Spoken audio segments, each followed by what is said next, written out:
Hi guys, we're back on the farm for another weekly update. It's April 22nd.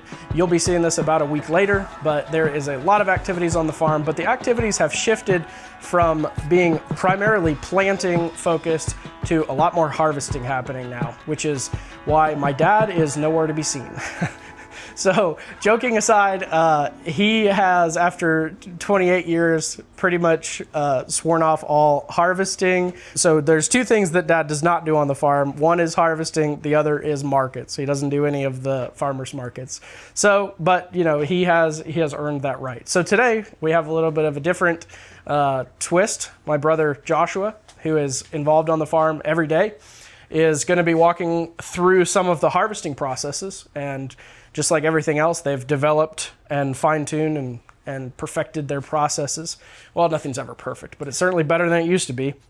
And so we're going to be showing some of the process that they use for harvesting, and then maybe we'll get out and show some of the harvesting and wash pack and all that. It'd be cool. So yeah. So Joshua, show us what you got here. Yeah, so to start, we'll just look at our harvest board, how we try to organize the harvest. We do twice a week deliveries. So we have stuck to just only doing deliveries twice a week to make it more simple. If it doesn't fit into that, then we just won't do that market or, CSA on different days or whatever like that. So Tuesday and Thursday are our delivery days, but we do harvest most days of the week, depending on the crop, sometimes early in the morning to get in the cool weather. But yeah, so this is for Thursday. So this is just for one of the harvest days of the week. And we're not to farmer's market season yet, so the board is a little bit more simple right now. This is just CSA? There is a couple other things, but most of it is CSA. Okay. So... I see the columns, yeah. Yeah, so we've used... This is just a whiteboard with a really thin... I don't know what it's called, but some kind of really thin electrical tape type of tape. So we ideally have all of our products with magnets, so it's easy to put up each week what we have. You can take them on and off. Some of them we haven't gotten or lost or whatever, so we just write in. But the idea is for it to be simple here. A lot of times we have 5 or 6 people harvesting, and you're coming and going, it can be easy to lose track of what people are doing, and you come like, I'm going to go do collards, you count out your rubber bands, get down there, someone's already doing it. So we try to, we'll go through the columns here. We have our harvesting column. If you're going to do that crop, then you check it off so that we know that crop's being worked on. Obviously, this is just our products. These are the numbers that you're harvesting. So that's really what you look at for harvesting. Over here is more for the person that's washing it and packing it. So we have different columns for if it's going in CSA, it's in this column. That all goes in our cooler. If it's for farmer's market, it's in this column, which all just goes directly in our farmer's market trailer, which is also a cooler. That way we're only handling it once, or washing it, putting it straight in there. Then we have some different stores and different locations like that, so we'll put the numbers for those in here.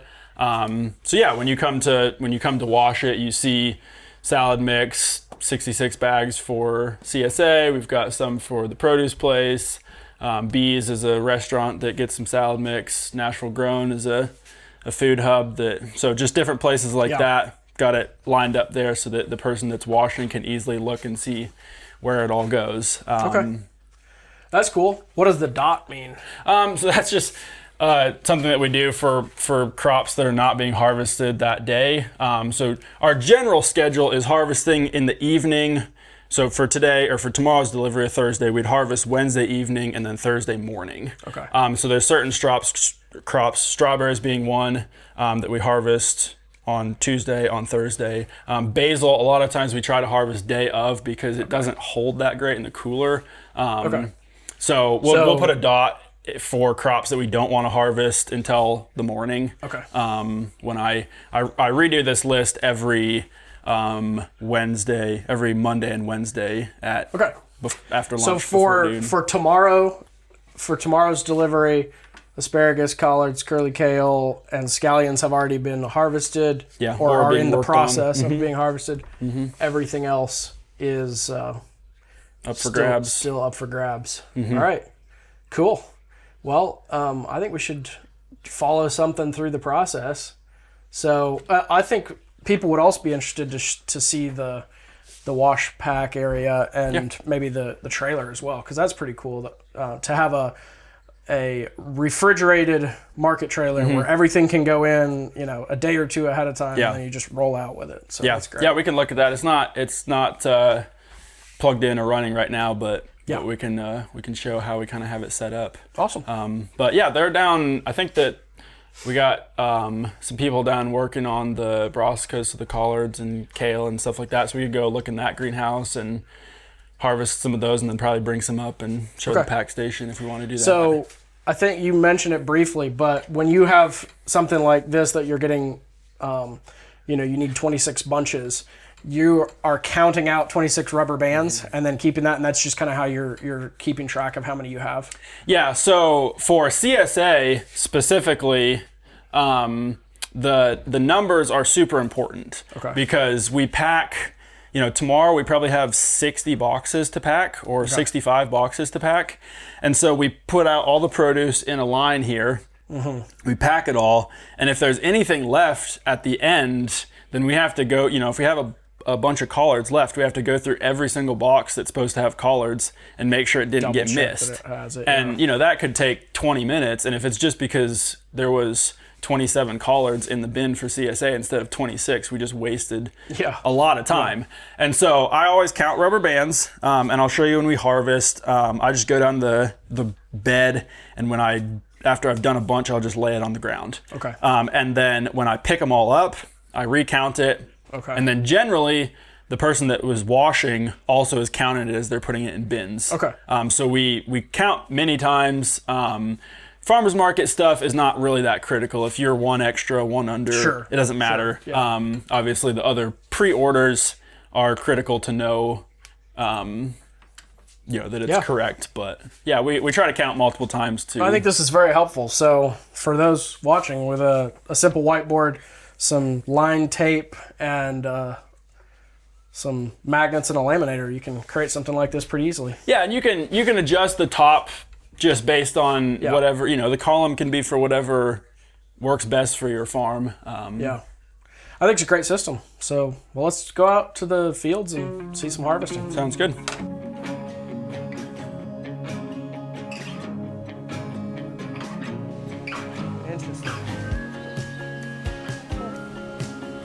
All right, so we will go over our process with the curly kale here. This is our brassica greenhouse. We got collards and lacinato kale and curly kale. Pretty much harvests all the same process for all of it. But it's honestly, this is one of my favorite things to harvest. It's so fast. And when the kale is nice, it's just really fast and enjoyable. But it'll break off easily by the stem of the plant.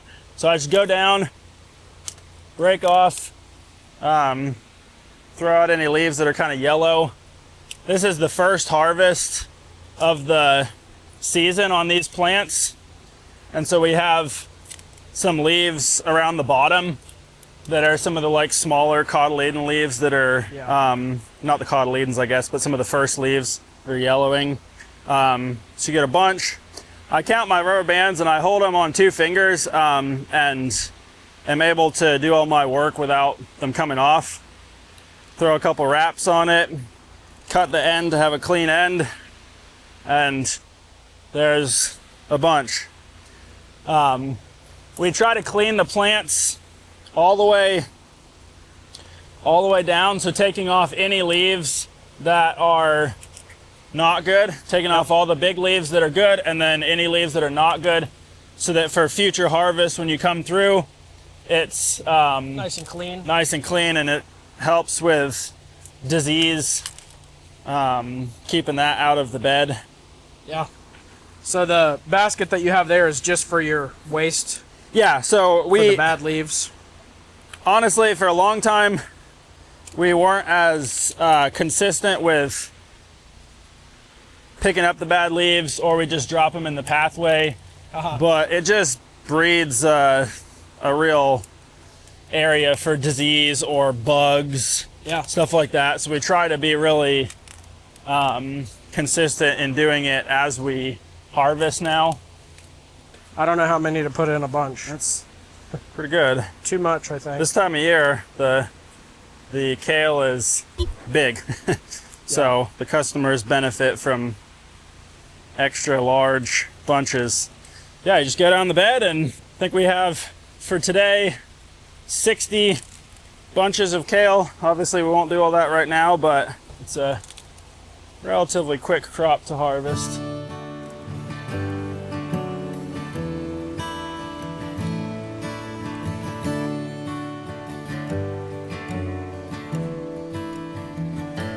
One thing that we do, it's not super critical this early in the season because it's not quite so hot, but on a lot of greens, we try to overhead water for 20 or 30 minutes before we harvest them. Oh, really? And it really can drastically increase the quality of the greens, and they won't start wilting nearly as fast. And then also in there where it's all landscape fabric, you know, the black ground can get hot, and when you're setting all the bunches down on there, it can be hot, and so if it's all wet beforehand, then it kind of cools it down as well. So we do that on the kale and on the lettuce sometimes. Anytime when we need to harvest something and it's hot, or the plant seems a little bit stressed or wilty, that can perk it up pretty well before you harvest. So this is the tub that we use for bunched greens, for anything that we're just dipping, rinsing. It doesn't have a bubbler or anything like that. No agitation. Yep, no agitation, just to dunk. You know, the kale and stuff like that, it's not dirty. And you have a, hey. You have a sprayer if you're doing do you do like your root crops here too? We do all the root crops here, which is, we used to just spray them all outside and only spray them. But what I found with really any root crops, you know, you hold the bunch and you're spraying the roots, and all your dirt is just running into the tops of that plant or the bunch. So putting them in here, you can spray them all, and then after they're sprayed, you can dunk it and rinse it off. The tops of your bunches are way cleaner. That makes sense. So this is the water's. There you go. I got your back. Payback. Right in the face too. That thing's touchy. The water here has been used and a little dirty, so this is a good example of this system for draining and refilling. Yeah, this is unique. This is a Bountiful Blessings Farm invention, I believe. Yeah, it's great, and it helps us to saves a lot of time. Wash with much cleaner water, because previously when it took forever to drain and refill, we would push the water a little longer than probably ideal. So this is, what is this, 3-inch? Yeah, it looks like 3-inch. Yep. So we have a 3-inch pipe. We have a 3-inch drain out the bottom. So we've got these pull gate valves. And we need to figure out something better because we keep breaking them. They're just plastic handles, and we keep breaking them off. Yeah. But so it's emptying really fast. It's emptying pretty quick. We use the sprayer to just kind of spray the edge, go around.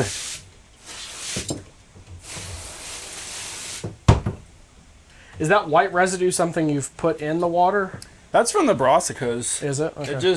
They have a residue that. So because it's a 3-inch drain with a large gate valve, that took all of 45 seconds maybe to drain it. That. Just close that, and then pull this.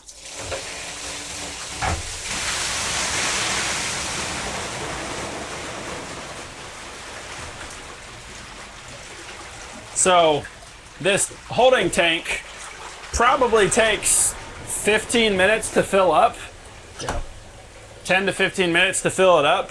but we're almost never cycling the water that fast. So pretty much always, by the time you need to put new water in, this is already full. Yeah. But, you know, it would take 15 minutes for this to fill up if it was just, we don't have great water pressure. So if it was just the water pressure filling this up, it would take, you know, 10 or 15 minutes. So there we go, you know, a minute, you can turn the water over, and then we're ready to wash. That's great. And you guys don't have great water pressure, but you got a lot of water. Yes, we have plenty of water. It's spring water, and then it just goes straight from here back into the creek.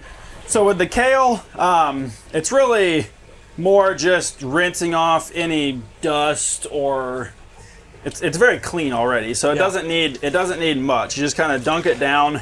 You do sometimes have to be careful with the leaves. If you push it top down in the water, sometimes the buoyancy of the kale leaves can pop it up and they'll snap there. So I just kind of pull it through, shake it off, and then put it in the bins. So I think for those that may be interested in replicating this kind of setup, basically what they have up top is a 65-gallon tank, and there's a float valve, like the Hudson float valve that we sell. And so when it fills all the way up, the water supply is shutting that off. But what is super important, if you think about duplicating this, is to make sure that whatever you do is structurally able to support that much weight. So water weighs like 9 pounds per... I'm not sure. I think it's 9 pounds per gallon. So, you know, this, when it's full, maybe, you know, could be 600 pounds or more. So you need to do something that is very robust for sure. But this is great. I mean, you can empty and refill the tank in a matter of like 2 minutes. Yeah. And that's a game changer if you're doing a lot of washing. Yeah, it makes it much faster and more efficient. So this is going in the... Yeah, this will go in the cooler. The cooler for CSA. For CSA, and we'll use it tomorrow.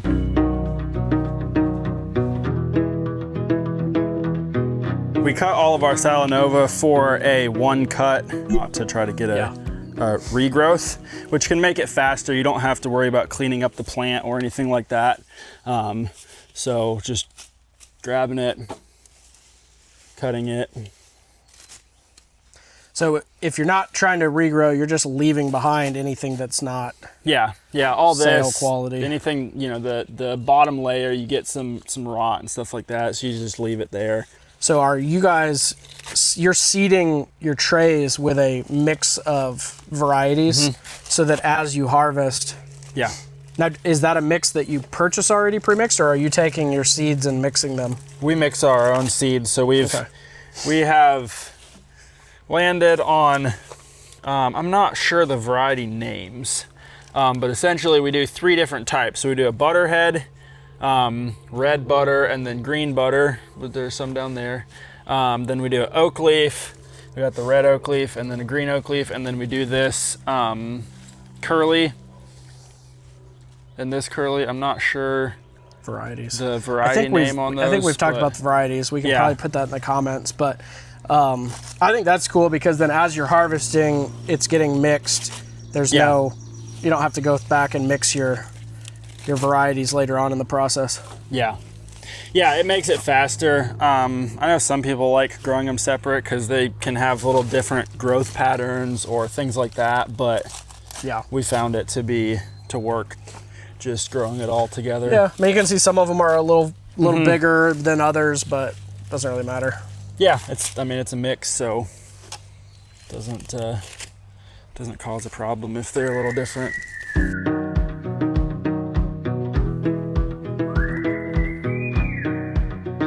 So this is our second wash tank.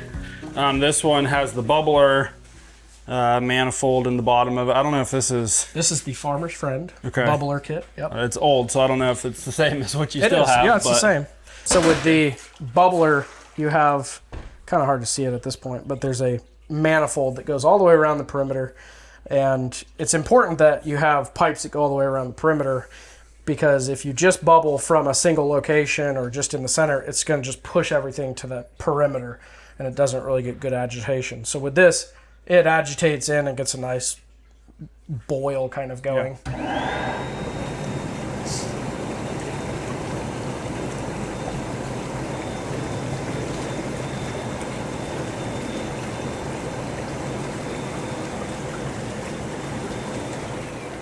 We don't bubble it for a super long time, especially if it's a relatively clean batch of lettuce.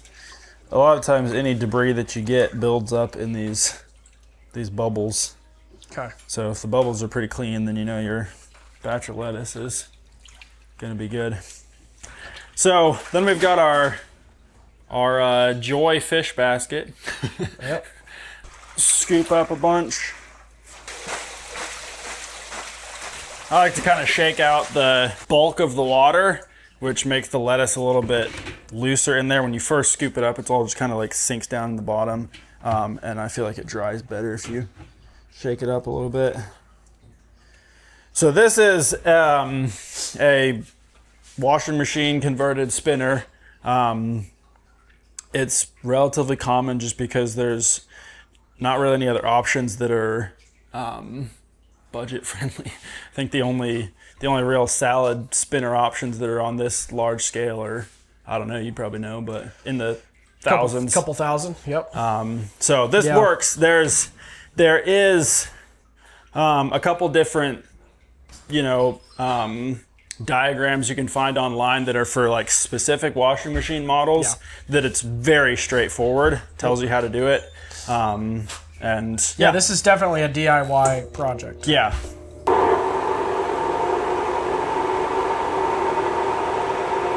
Once you get your first basket spun,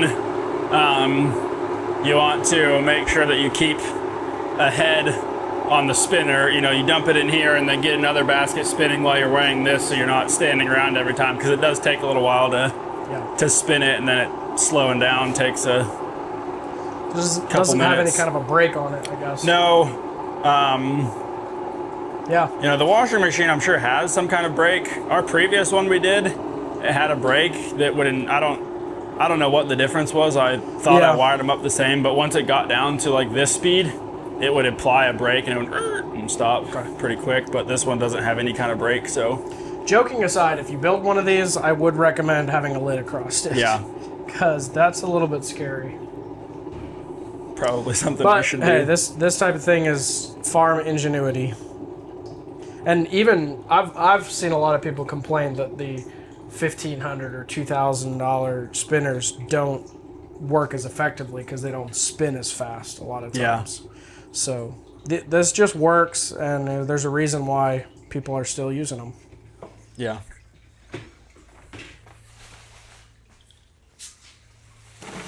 So we'll dump it in here, and this table is where we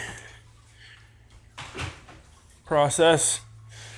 So for this stuff, we'll be putting it in a bag. We sell most of our lettuce in a half-pound bag. So how often can you just nail it right on the nose? I would say, it doesn't have to be like 100% exact, but I would say when I get in the roll, probably 50% of the bags I don't adjust after. I would do 8.4 ounces. It's supposed to be 8 ounces. Yeah. I wouldn't adjust that. Yeah, it's not a science. We always make, it says it's a 8-ounce bag, so we always make sure it's 8 ounces, but 8.0, 8.2, 8.4, fine. So then this is a bag taper. Yep. They can be a little bit tricky to learn how to use them, and they're a little finicky, but just twist up. We always leave some air in the bag to keep the lettuce from getting crushed or anything like that, and spin up the top, and then just goes down and through. If it's a product that you're only doing maybe 4 ounces and you've got a long tail, there's a blade here, you can cut off the tail of the bag. But yeah, that's our lettuce process for most of our sales. If it's going to a store, you probably put a label on it. Yeah, so if it's going to a store, we actually do, it was a little heavy. We do clamshells Okay. for most of our stores. So we've got these 64-ounce clamshells. We do all the store lettuce is quarter pound, so 4 ounces. Sealed up like that, and then we've got these stickers that go across the top, sealed up, and it's a nice packaged. That's beautiful. Packaged lettuce. So yeah, it's very nice at farmers market or for CSA, because we are directly interacting with the customers. You know, they're picking it up at our booth that has our logo, stuff like that. People don't. It's not worth the extra cost. People don't really feel the need for more fancy packaging, but it's good for stores to have your name and logo and everything on there. Yeah. Like that. Yeah, that's how we do any of the baby stuff. Arugula, spinach, lettuce, all of that we do with this process with the bubbler and spinning it.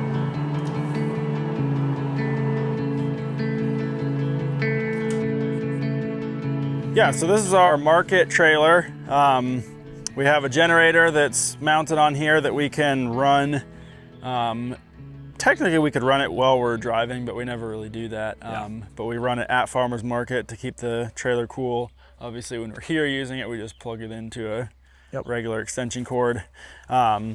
We divided this trailer, I'm not sure, I think this is a 16-foot box trailer. Yeah, probably. So we put a division wall right at the door here. Put a AC unit in there for our cool bot. And then this area, it's a little bit of a mess right now, but this is where we organize all of our market supplies.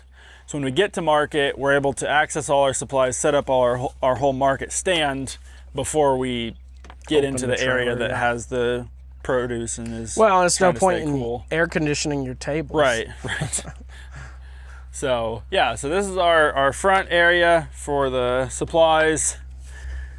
And then the back, we just have spray foam. We put these flaps to try to, I don't know how much they really help, but to try to keep the air in there while have the door open. But we've got probably 3 or 4 inches on average of closed cell spray foam along the whole thing, and the bottom also. We were able to get a hookup to have this done. I don't know how easily it would be to find someone to spray foam, especially the bottom of the trailer. If you could find a local spray foam guy and take it to their shop, they'd probably do it for you. Yeah, so it's been super nice. It stays very cool in here. It'll pump it pretty quickly down to 36 or 38. Yeah. We can fit a lot of produce in here, and the quality of the produce, the biggest thing that I've seen is how long it lasts. If we take it to market, it doesn't sell, we bring it back. The fact that it stayed cool the whole time, it doesn't really affect how the produce looks or the quality of the produce at market. Okay. But it's the longevity of it that it really affects when it stays cool constantly versus heating up in the trailer while we're going to market and being warm there. So yeah, it's been a worthwhile investment. Been a worthwhile investment, and also we didn't really have enough cooler space. So like we talked about before, having this as a secondary cooler and then being able to just pack everything in here when we harvest it. Yeah. Then when we go to leave for market, it's literally hook up the trailer. Obviously we have stuff we load into the van, but I think that makes a lot of sense, because it's like if somebody's going to invest in a cooler, might as well put it on wheels so that you can take it to your market, you know? Yeah, I mean, it'd be, it's going to be a little bit more expensive, but by the time depending on what kind of structure you already have, by the time you frame up and insulate a cooler and stuff like that, it's not that expensive to buy a box trailer. Thanks for showing us the harvesting stuff, Joshua. Yeah. It's been fun. Hope you guys found this enjoyable and hopefully educational as well. So if you got questions, drop them down in the comments. And we'll probably be seeing more of Joshua around the farm, because there's a lot more harvesting and market stuff happening over the next few months. For sure. Appreciate it. Yeah. All right.